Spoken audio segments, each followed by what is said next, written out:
My concern is something happens around the world. We will not have the right capability nearby where the combatant commander needs it.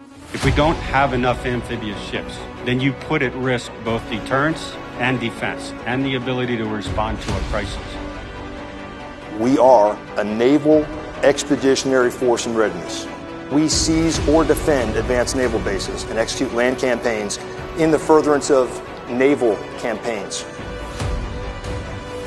The other thing that we are is a global crisis response force. We do that in partnership with the Navy as a naval expeditionary force in readiness.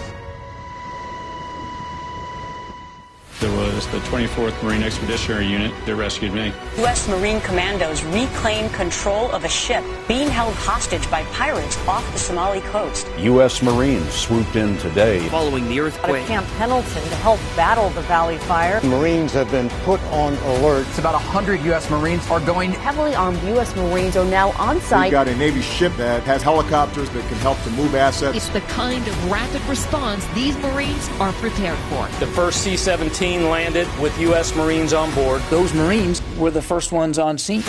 We are our nation's premier crisis response force. Our ships make sure that your Marines can be at the forward edge all the time, wherever, whenever we're needed.